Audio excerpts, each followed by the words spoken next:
are listening to the Hong Kong Trail Rockers podcast. You will learn from experienced trail runners about their humble beginnings. You will learn from ultra-marathon runners about their training and nutrition techniques. You will get life advice from accomplished individuals. And you will learn about all the beautiful trails we have here in Hong Kong.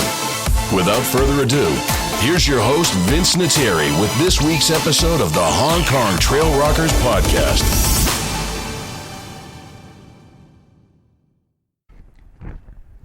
Welcome to the Hong Kong Trail Rockers podcast. This week I've got a very famous ultramarathon runner with me, Vlad Ixel. 28 years old now. He had his birthday 3 months back. He's an accomplished runner and also a vegan. So welcome to the show, Vlad. Thank you for having me. So let's start off talking about your background, right? What got you into running? When did you get into running? And what's your story? Well, I haven't been running for too long. I think I was in a stage of my life where I was unhealthy, unhappy, I didn't have any energy, and I was just about to turn 25, and I just decided that the next quarter of my life is going to be a bit healthier. So I quit smoking and I signed up to a marathon, and 3 or 4 days later I was running that marathon. Tell us, what year was this? This was 2012, so June 2012. And why did you choose to start running and not get into other sports in order to rebuild your body? I thought running was kind of a pure sport that it didn't require too much. You didn't need any tennis rackets, any golf clubs. You can just do it anywhere, anytime. And I thought that, kind of improved my fitness. And tell us where you were at this point. I was in Perth. Australia. I was a student. I was just a normal teenager, just finishing his studies. Okay, so you decided to run in 2012, and then what happened? I ran my first marathon, and it was really painful. I mean, I'm talking about painful that I couldn't walk for about 3 weeks after it. My mom still had to bring me food into bed, 2 weeks after that race. I literally could not walk. I finished the race. I was sitting on the grass for about 2 hours, couldn't move. Took me about 20 minutes just to walk to my car, so it was crazy painful. But I got to the point where that high from finishing that race was greater than any other kind of high that I had before from alcohol or partying and stuff like that. So, once I got that high, I was kind of addicted to it. This first marathon, where was this? That was in Perth. I remember signing up for it. You could actually go in and sign up on the spot 2 days before the marathon. And the guy asked me if I've ever done a marathon before, and I said no, and he said good luck. And it wasn't too bad for the first 15-20k, and then it was really, really painful. And then you decided to become a vegan as well. Why a vegan and not a vegetarian? What sparked that? Probably a couple of months later, after I've done another marathon, I kind of started getting a bit more into running, and I was doing research. How can I recover quicker? Because obviously the quicker you recover, the more you can train. And that was one of the things out there, so I gave it a shot. I've been a meat eater machine, for 25 years. So I thought I'll give it 2 weeks. If I don't feel better, if I don't recover better, then I can go back to eating meat. But that never happened, so I never looked back, and I've been vegan since. And you've never had cravings to go back to meat eating? No, not at all. I think once you make a decision and why you made those decisions, and you're kind of happy with yourself, so your kind of cravings die off. Is being a vegan, in your opinion, much better than being a vegetarian, as in you want to avoid the cheese as well? Yeah, I mean, I think you want to avoid any animal products, so yeah, that's right. Being vegan, in my opinion, is more beneficial than being vegetarian. And tell us, what brought you to Hong Kong? Well, I've traveled here for 2 races before, and then I realized that this is where things are happening. This is where all the races are. I mean, looking at the calendar, there's so many races you can choose from short road races to 100-mile races. Where in Perth, you get 2 trail races a year. So I kind of decided to come here and be closer to the action. But what year did you move to Hong Kong? It was exactly last year, so exactly 12 months, pretty much. Yeah, 12 months and a week or something. And what do you do in Hong Kong? What's your day job? So I do a bit of coaching. I do running coaching to a couple of private clients, and a bit of online coaching, and a bit of race organization and a distribution company, and a few little things, just to make sure that I have enough time to still train and kind of follow my dreams. just to get to know you better, we're going to ask you a couple of quick questions. Right? Sure. The first one is, what's your favorite trail in Hong Kong and why? Anything around Lantau is pretty cool. You know, even the vertical course, you know, in Lantau, it's quite fun, I think. Pushing vertical course as in Sunset Peak and Lantau Peak. You're kind of going to Lantau Peak from the sea level. The MSIG vertical course, you know, I've done it a few times. You know, just because it's painful and you know, you're getting the most out of it. So if I have 2 hours to run, I know I can really get the most out of my 2 hours in that kind of a run. So you're an elevation guy. I'd like, you know, I mean, as a trail runner, and you know, you got to make sure that you get the vertical gains in your runs. So definitely search for elevation sometimes when I have time. In your view, what do you think is your best accomplishment so far as an ultra marathon runner? To tell you the truth, it's hard to say.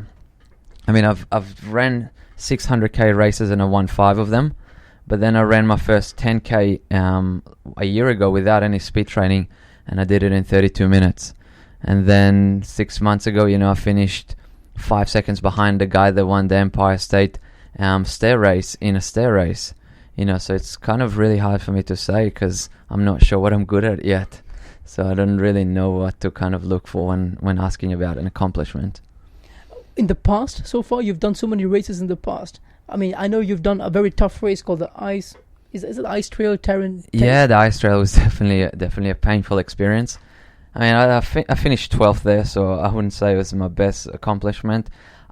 I guess probably if looking at me being the strongest, it would be the North Face Thailand in 2014. It was super hot, and I ran in 8.5 hours. So that kind of, you know, and it's not super flat as well. So there's probably about 2,000 meters of gain in that 100k. And do you have any mentors, or do you have any people who've had a lot of influence on you? I think Kilian Jornet is definitely, as most trail runners, you kind of look up to him as being incredibly, you know, fit and you know, does so much for the sport. So, you know, obviously those days a bit less because I've met him a few times, and it's not more kind of looking at him through the screen through YouTube videos and stuff like that. So now it's, I don't really know anymore. It's kind of just the goals, but not mentors. Have you copied anything from Kilian Jornet that you've adapted in your running career? Well, I wanted to get to the point where I can run for 8 hours and drink water from the streams, but that's obviously a bit hard. But you know, I've improved on that as well. Where you know, I've been doing a lot of dehydration runs, and I won't have any water for 3 or 4 hours, and your body adapts to it. So yeah, I've learned a lot. What about Scott Jurek? I know you're a big fan of Scott as well, because the guy is also vegan.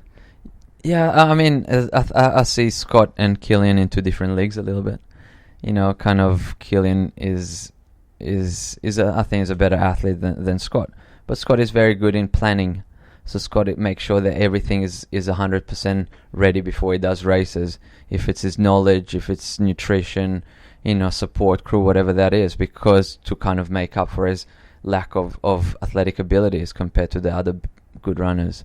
So, I mean, from that kind of a stand, I think that Scott Jurek is amazing because he doesn't leave anything to chance. He makes sure that he plans everything. Where Kilian has got a lot of kind of natural talent and a lot of training in his legs. So, you know, Scott Jurek has definitely influenced me to become vegan after reading his book, Eat and Run, which I would recommend to everybody. Let's go back to your humble beginnings now, right? So you started running in 2012, and then you did the Atacama crossing in 2013. Yeah. Tell us about that. How did you decide to do 250 kilometers in Chile after deciding to run only a couple of months back? So I did the first marathon, and then while I was recovering, I signed up to another marathon. So about 6 weeks later, I ran another marathon. And then I realized that no matter where I'll be in the world, I can run a marathon in Paris or Cairo or Chicago, you know, it's all going to be kind of similar on the same road. So I went on to Google and I searched for the hardest running race in the world. And the Atacama Crossing was one of them. And, you know, it wasn't cheap. It wasn't a cheap exercise. But I decided to sign up straight away and pretty much got my backpack, filled it up with water bottles and started doing laps around a grass oval for a couple of months. Tell us, for those who don't know, tell us about Atacama Crossing. How difficult is the terrain? How long is the distance? It's a self. I think the toughest thing about this race is it's self-supported. I mean, you have to carry all your food. all your clothing, and it gets to about 0 at night, where it can get to 40 degrees during the day. So it's not like you can just rock up with a t-shirt and a pair of shorts. You need jackets and stuff like that, and you have to carry that for a whole week. And obviously running a marathon every single day through the desert is not easy. And then on the 5th day doing a double marathon, 85k I think it was. It's definitely a challenge. I think the hardest part about running it is eating the same dried meal every single day, showering, brushing your teeth for a whole week. This whole atmosphere makes it really, really tough. And how did you manage that? I finished second. I had some stomach issues there, which was a bit unlucky, but I enjoyed it and definitely pushed to my limits and found out a lot about myself, which was incredible. Did you have any problems with your feet at all, with blisters or anything of that sort? I mean, I look at those problems as small kind of problems that I wouldn't even worry too much about. So I think that in that kind of a sense, it was all okay. Tell us what happened after Atacama then. After that, I probably spent about 2 months traveling around South America, which was kind of a bit of a break, and I wasn't sure what I was going to do, if I'm going to go deeper into running or go back to study. And then I came back to Perth and I ran the 75k race in Perth, the KEP Ultra Marathon, and I ran it in 5 hours and 40 minutes, and that's when I realized that I can run pretty quick over those distances. And since then I've been racing and traveling as much as I can, really. So after that marathon, you won your first 100-kilometer race in Malaysia, the most beautiful thing in 2013. Yeah. Tell us about that. Why did you choose to go to Malaysia? Why that particular race? And talk about the ups and downs, please. Well, I think running 100k has always been in my mind, even though when I wasn't running.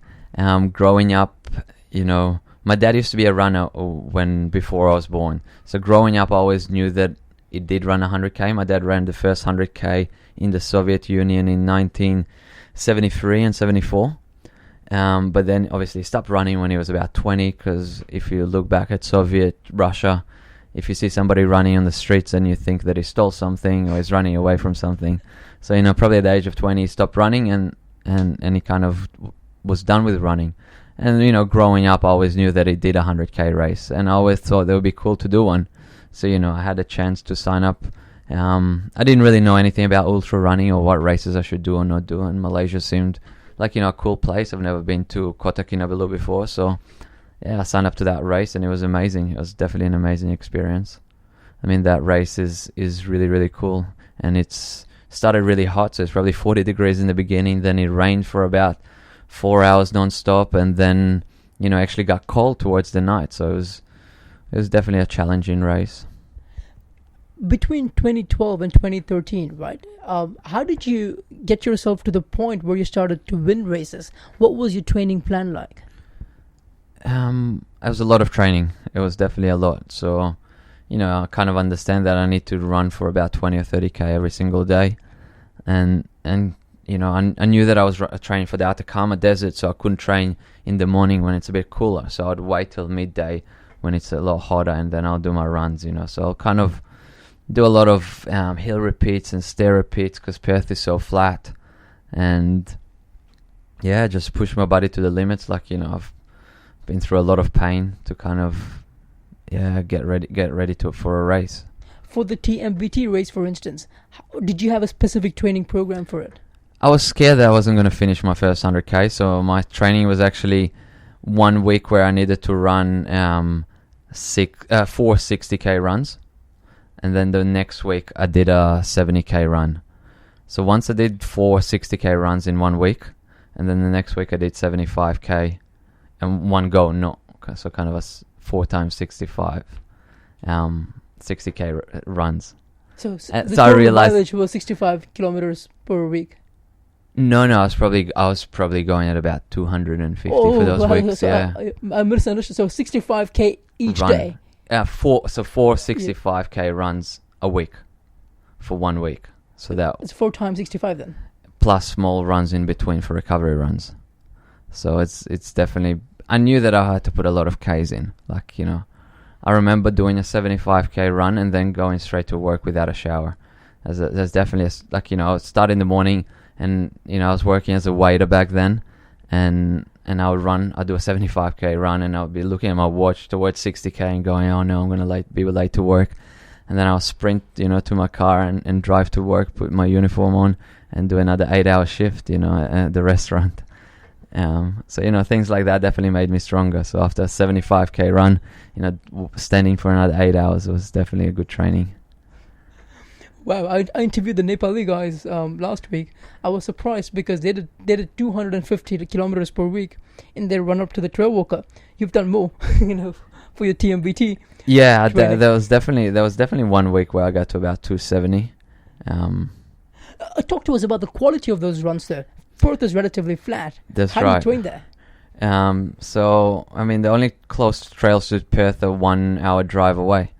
So that means that if I want to do a trail run, that means that I spend about 3 hours kind of driving. So by the time you get started and all that, by the time you leave your house, it's a full day workout. You know what I mean? So I just do whatever I can, and I did a lot of kind of gym treadmill hill repeats. So I put the incline on the treadmill as high as I can, and then I'll do different sets on that. So that was a big part of my training in Perth. Can you break that down for us? So was there one particular day when you did the gym, the inclination repeats in the gym, and the another day where you did the 65-kilometer run? How did the training program actually work? I always believe in training, even people that I coach, is to mix it up as much as possible, not getting your body get used to anything. So I couldn't say that I had the same week ever for my running kind of time. Every single week is different. If back in Perth, I'll do soft sand runs and I'll kind of really mix it up, go to the track or something. So I won't get my body used to anything. And same even with today. I don't have, I know what I gotta do, but it's kind of varies every single week. So I might have the plan for the week, but I don't know what's gonna happen the week after. So I have the plan for that week, and then the week after, and then the week after. But what doesn't change would be the mileage. You would always tell yourself to keep the mileage up high. Right now I'm probably at about 150k a week. In Hong Kong, obviously it's a little bit harder because you get a lot more elevation. I have a little bit less time than when I had in Perth. So, 150, 160k for me a week now is good. And I use a lot of races in Hong Kong as training runs, which is pretty cool, which is something that I couldn't do in Australia. And I think that I actually thought about this myself when, I race so much so I don't overtrain. Because I believe if I have too much time to get ready for a race, I'll overtrain and I'll hurt myself. So even knowing if I use a race for training, I can kind of have 1 or 2 relaxed days before it and after it. So kind of slow down on the training. If not, I'll just train myself to the ground. So after TMBT in 2013, you won the TNF 100 in Singapore. Yeah, that was 3 weeks later. That was definitely fun. I got lost there. I did an extra 7k during that race, and it was definitely tough. So definitely had to push deep, really, really deep actually in that race. What went wrong? What were the down moments? Well, obviously getting lost. So I'm pretty good in getting lost, but a lot of that time is not my fault. And I was told to go this way, and I asked them, "Are you sure? Are you sure?" And like, yeah, it's this way. And then, being lost and then coming back onto track. And I remember after 50k, I put in 2k at 7 minutes. So pretty much 330 Ks to 330 Ks, straight away. And then I started hurting after kind of putting that pace in after I got back onto the course. I was really hurting, and it was just pain all over. I can't really pinpoint the place that it was hurting, but it was just painful, What made you push through mentally to get through it? I think setting yourself a goal. As long as I know that, that pain is manageable, then I can push through it. It's kind Why is this goal so important to you? That's a good question. I'm not sure. Getting to the finish line is why we all kind of stand on the start line. That's the reason that we all go out training. That's the reason that we commit to something. So I'm not sure. It's just important for me to get to the finish line. And are there any techniques you employ to get to the finish line? And how would you draw the line between being in pain and knowing when to stop versus persevering?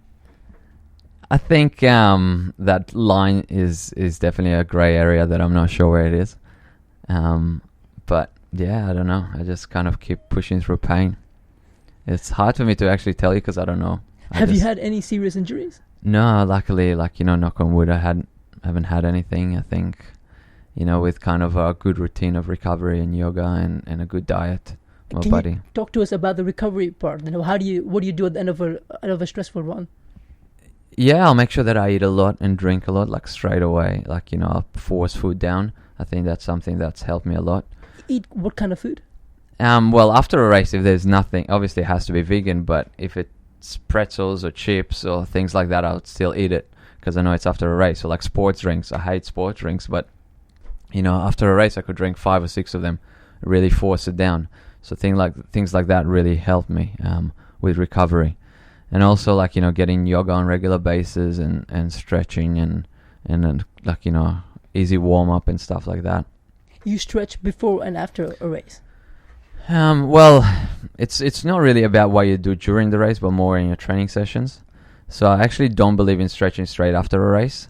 I think that when you run the races, you really take kind of your muscles, and it's probably best to first kind of get the hydration right, the food back into your muscles, the nutrients back into your body, and then maybe later on in the evening I'll do a stretch.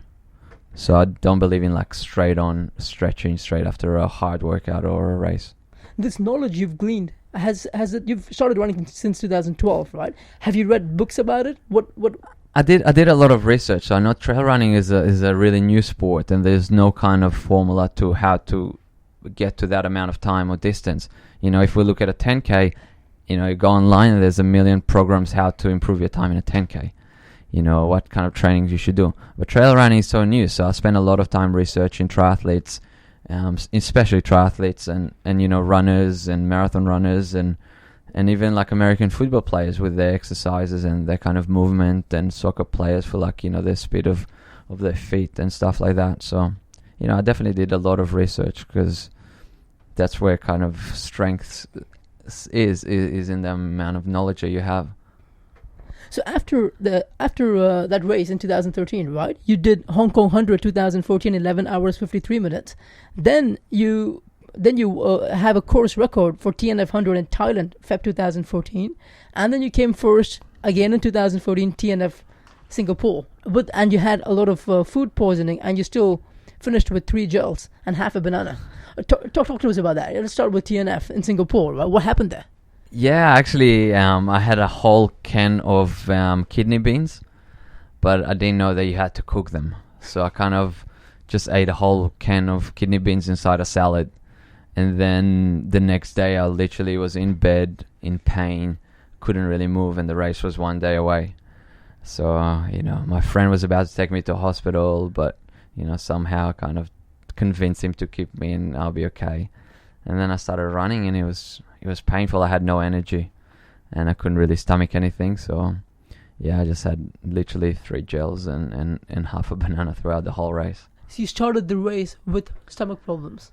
Yeah, definitely. I mean, since when that happened, I didn't eat anything as well for probably about 30 hours leading up to the race as well, because I couldn't eat anything.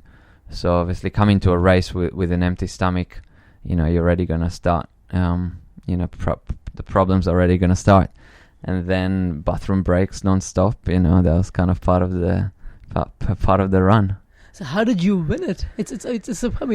Most people would not have competed in those circumstances, but you still chose to start and you actually won the race. Again, it's just going through pain. I think that I kind of got used to going through those pain and low moments, because I understand that once I cross the finish line or I stop, then it's all going to get better. So, what's the worst thing that can happen? Pain for a few hours. We can all deal with that, I think, hopefully, if it's not too bad. So, yeah, just keep pushing. So, on the TNF race, we're talking about stomach cramps and primarily. Yeah, as your main source of pain. Yeah, a lot of stomach cramps and just feeling weak, I think, because I was just running low on energy. But then I couldn't stomach anything. Then, I was just running really, really low. And I remember my form wasn't as strong, and I was kind of tripping over rocks and stuff like that. But somehow I made it to the finish line. And you won. Were you overtaking people along the way as well? I think I was leading from the beginning, so not really. I was kind of leading, and I'm a lot better runner when I'm at the front than when I'm at the back. I think it's easier for me to quit or to DNF in a race if I'm not at the front of the race. When you did this DNF in Singapore, did you feel like quitting at any point in time at all? Definitely. I think every single race that I do that's over 30 or 40k, there's few times that I'll go, what am I doing here? I can just stop here, sit down, I can go home. But that's kind of normal, and I expect those feelings. I'm not surprised by those thoughts, or I'm not surprised by pain, which I think, a lot of people are surprised by those kind of pains during an ultramarathon run race. You have to expect them, and then when they appear, you just deal with it. You have two options: or you keep going, or you stop. I mean, it's your kind of choice. But don't be surprised by pain in a race, I think. How do you deal with it? I don't know. Just keep pushing through it. I don't have a formula or or like a way that I always deal with it. I just kind of keep pushing forward, and if I have to stop, then I have to stop. Let me rephrase that question. So when you experience that sort of pain, what do you tell yourself to make sure you go through it? I mean, I don't really think about it too much. I just kind of break it down a bit smaller, and I kind of tell myself, all right, let's make it to the next aid station. You can get some more water there, or can get like an electrolyte drink, and then I'll break it down to another aid station. So I think kind of breaking it down to smaller pieces helps me quite a lot. Because I mean, if I'm struggling at a 100k race, if I'm struggling at 30k in, and I'm still thinking about 70k to go, then it's going to be a painful time. But if I just tell myself, look, you're only 5k away from the next aid station, and then after an aid station, you usually feel better. Well, I do, for at least 1 or 2k. And then, you tell yourself, well, there's another only 5 or 6k till the next aid station. So that kind of helps, I guess. Yeah. Maybe this would be a good time to talk about your DNFs as well, right? So have you had DNFs? And tell us about those experiences as well, please. They're definitely not easy. I had 2 DNFs this year, and that was my only 2. Both of them were in Europe in super competitive races. And I guess one was kind of that pain was just too much, and I wasn't in the front, so I was kind of... Which one was this? So that was Zegma. That was Zermatt. Sorry, Zermatt. I was kind of probably in about 7th or 8th place, and there was a really fast downhill section, really, really steep, and the European guys go really quick on those downhill sections, so I tried staying with them, and I kind of overstepped, when you kind of step and you roll a little bit. So I've kind of felt something was pulling in my back, and I was struggling to breathe, so I kind of made it to the next aid station somehow, and I just said, look, this is way too much pain. I was really struggling to breathe, so it's kind of caught a muscle somewhere in my back, and with every breath I was just kind of, losing my breath. So yeah, that wasn't easy. I mean, but it's an experience, which I came back to Hong Kong and I trained those things, and hopefully that will not happen again. For those who don't know, what's Zermatt, the race about? It's one of those crazy European skyrunning races. So it probably doesn't get as much attention as a lot of the other races, but those races are brutal. The courses are tough. It's pure kind of uphills, and then you go on a crazy downhill, and then there's another big uphill. It's not kind of a steady stairs that luckily we have in Hong Kong, but it's like big mountains. The problem you had with the shortness of breath, right? How did you fix it when you came back to Hong Kong? I kind of started working a lot on my lower back flexibility and my hip flexibility. I think a bit of tightness there is the kind of problem that caused that. So pretty much kind of slipping through that downhill section, it pulled something on my hamstring, which pulled something on my lower back, which pulled something in the middle of my back, which is kind of connected to your ribs. So I kind of did a lot of that, and I'm also guilty in not doing enough flexibility work when I'm traveling around. You're sitting down in airports and planes and cars, and getting to Zermatt is not like right next to an airport or something. So it's a big track to get there. So I probably should have done a little bit more stretching in between maybe the bus ride and the train ride and the airplane.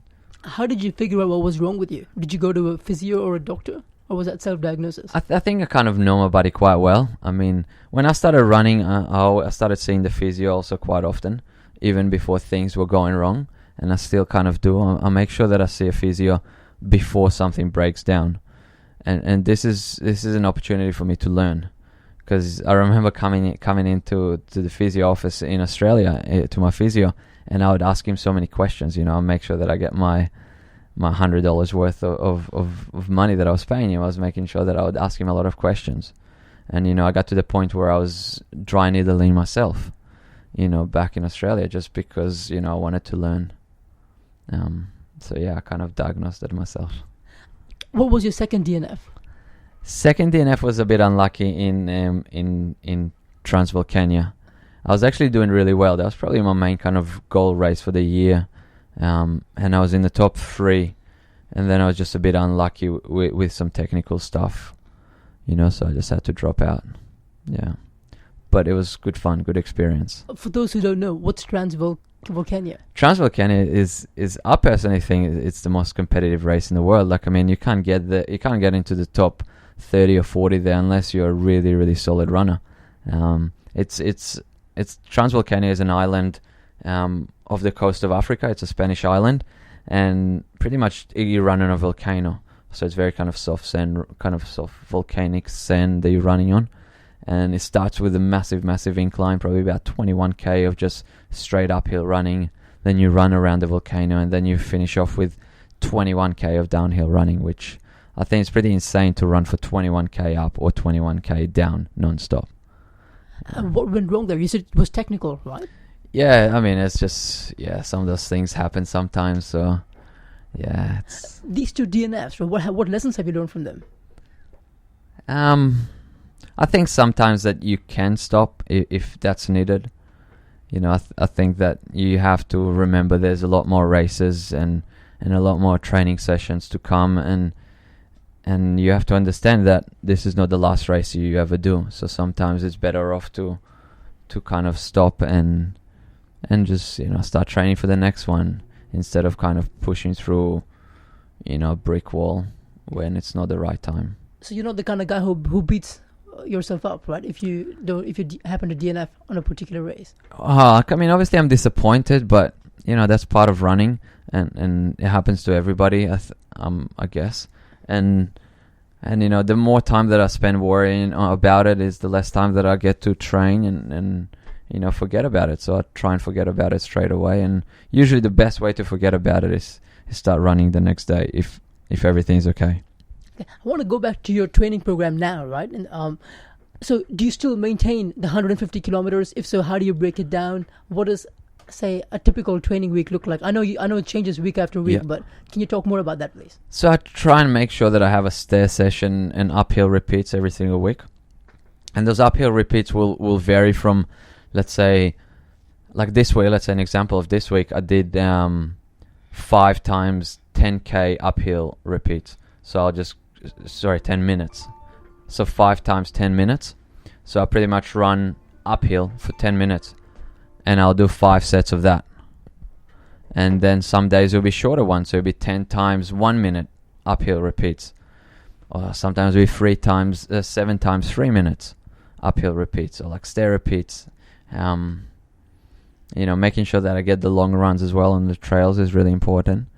I do a little bit of road running, probably once or twice a week. I try to get on the road to work a bit on my speed.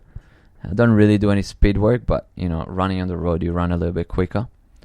And it's trying to fit it in with my kind of work and stuff like that. So sometimes, training sessions have to be changed last minute. And did you need track work at all? Interval training? Not really. I've been to the track once in the last year, which, in the end of the day, we're trail runners and ultra runners, and we don't really run too much on the track. So I think maybe once every few months is probably beneficial going to the track, but you don't want to be spending every second week, on the track as a trail runner. And talk to us about nutrition. What do you do during races?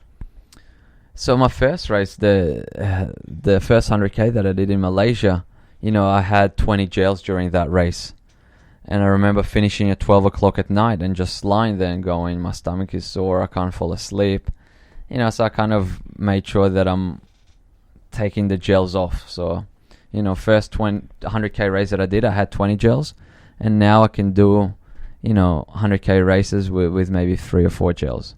So I think during races I try and go for the bananas, make sure that they are ripe, And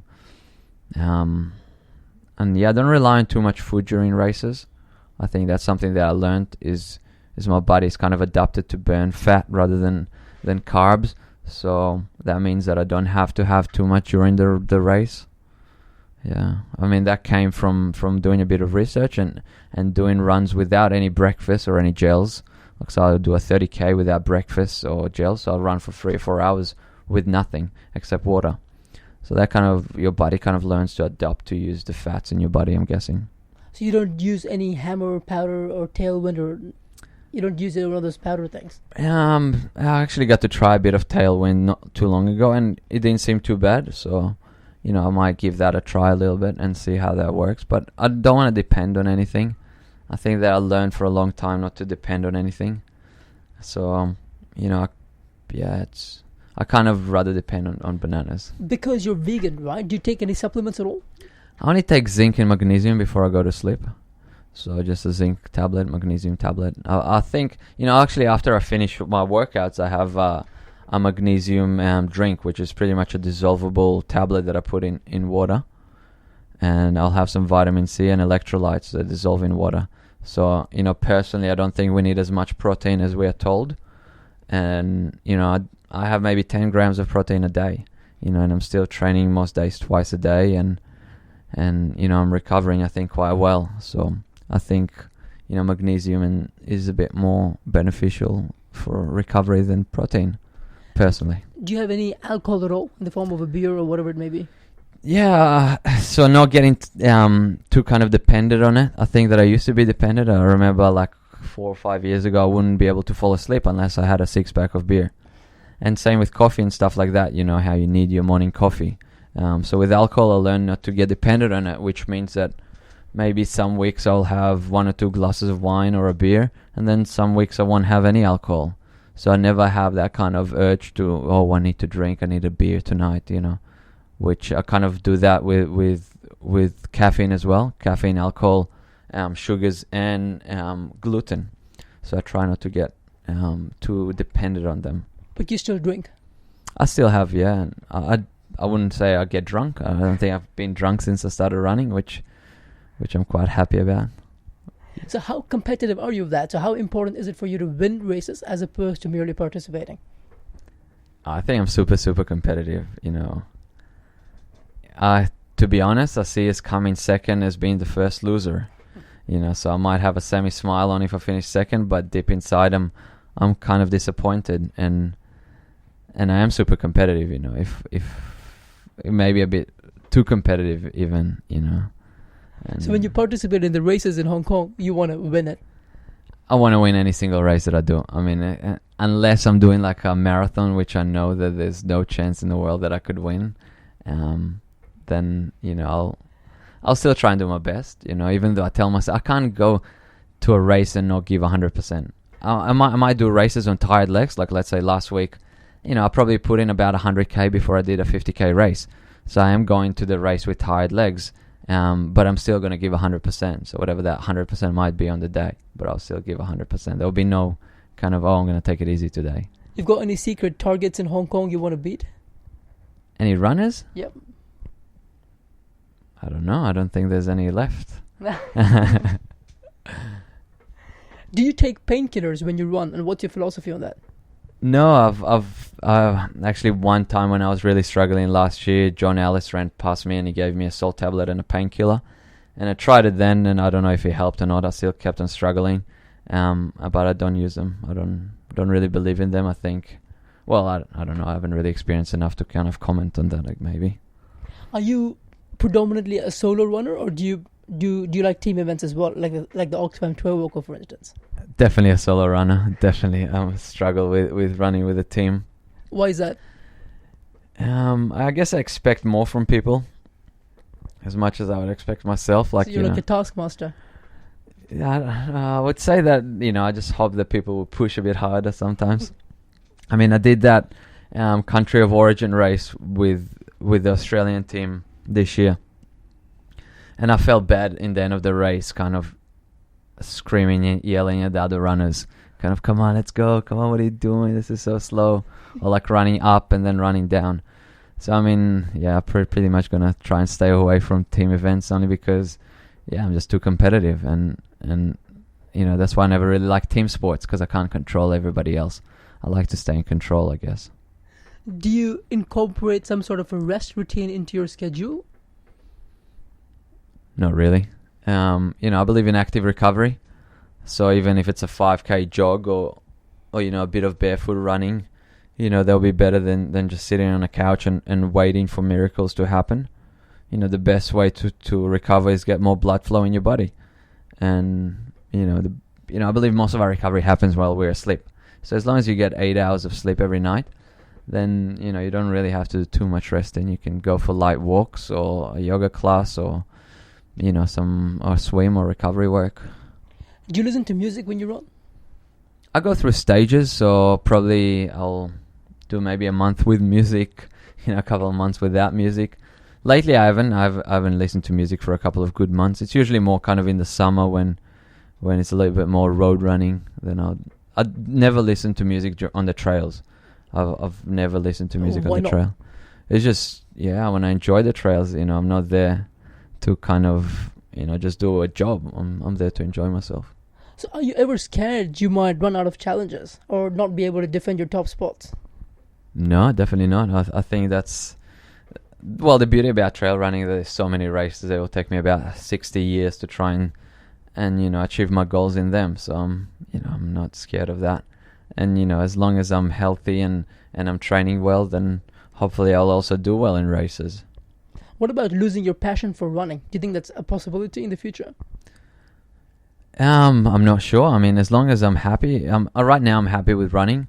So, I don't know what's going to happen next year. Might be mountain biking or swimming, but my main goal is to stay happy. And so I don't know, if I'll ever lose my passion to running. I hope not, because I'm really enjoying it. It's been super fun, and I get to travel and meet people, and I get to spend a lot of time out on the trails, which I think is amazing. You do running clinics as well. Talk to us about that. What are those clinics like? Who can join? I do quite a lot of running clinics where, most of my coaching is one-on-one, but sometimes, I'll do running clinics, which is there just to help runners out a little bit, kind of hopefully teach them a bit more about running, training, recovery. I feel like, there's a lot, like let's say you start playing golf. You can't just go out there with a golf bat and start kind of playing golf. You need a coach to kind of teach you how to do it. Same with tennis, same with swimming. So I feel like in running, we don't get enough kind of education about our running. And I see it there all the time. Like, I go for runs and I see people kind of run, in some very weird shapes and forms, you know what I mean? And obviously every single person is different, but there's basic techniques that I think that runners should, maybe see somebody to try and help them with that, because they will save a lot of pain and injuries in the future. When I started running, that's what I did. I went to somebody to kind of analyze my running. And luckily my physio was a runner as well, and we videotaped me running on treadmills many, many times to try and fix problems.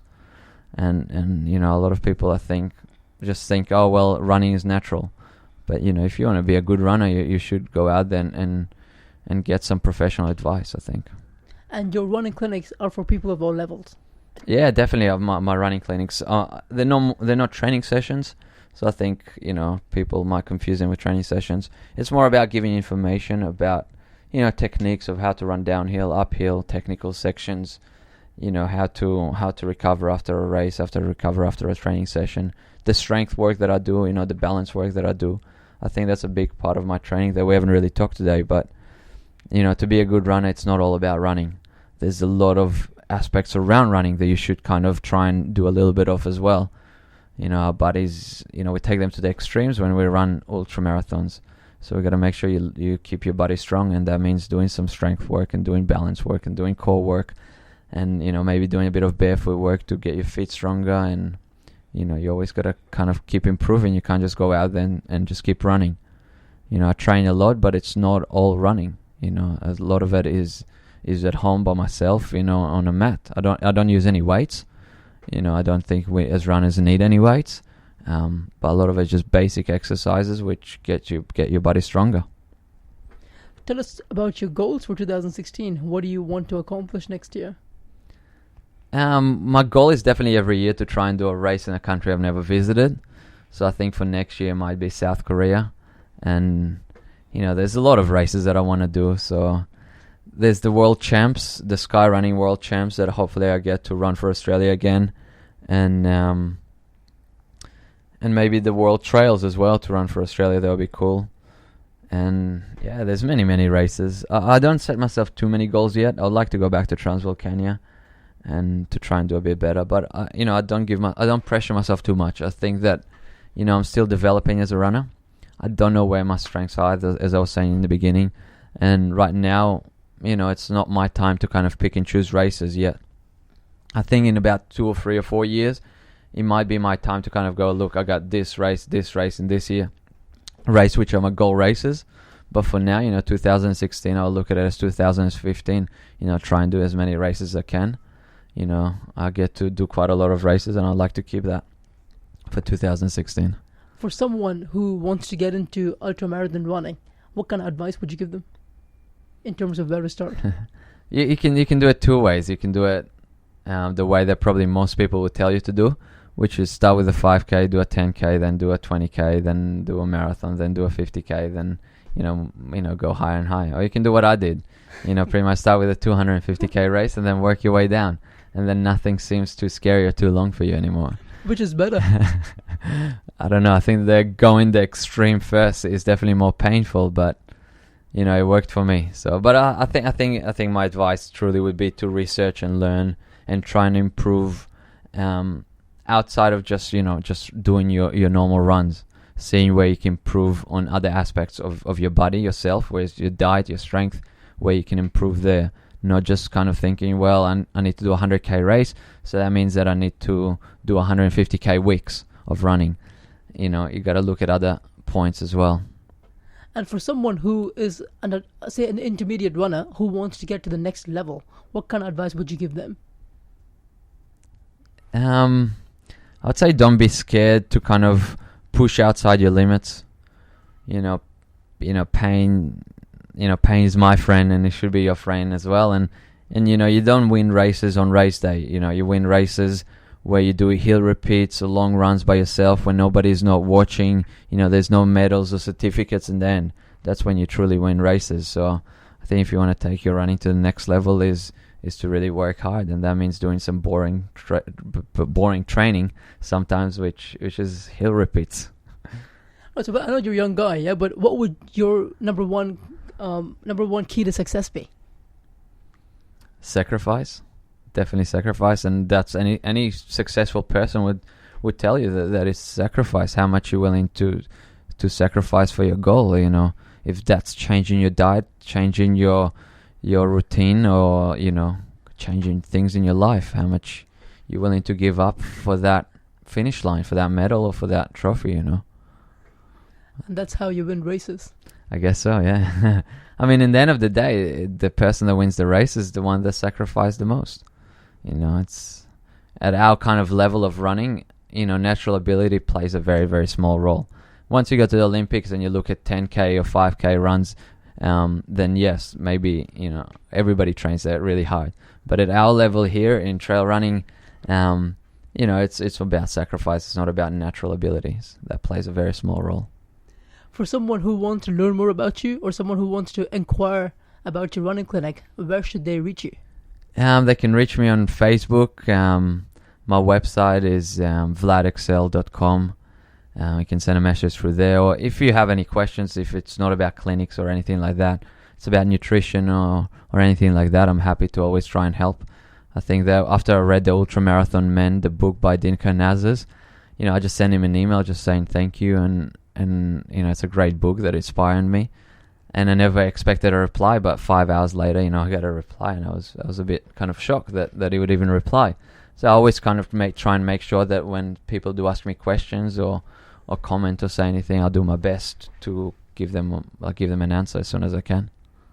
So those are the two books you'd recommend. This one and it's called Jurek's Eat and Run. Definitely Ultra Marathon, man. I mean, I remember kind of reading that through when I started running, and then putting the book down and going for a run in the middle of the night. Really, really inspiring. And definitely Eat and Run is also an inspiring book by Scott Jurek. So for listeners, Vlad's website is vladixel.com. That's VLADIXEL.com. So Vlad, thank you so much for joining us on this episode of the podcast. Thank you for having me. Hope you enjoyed this week's episode of the Hong Kong Trail Rockers podcast. If you liked it, please help us by going to our iTunes page to rate us and give us your feedback. Your feedback and rating will also help other people find this podcast. Our show notes are at hikeinhongkong.com. Thanks for listening. See you next week. And remember to go for a run and crank up the mileage.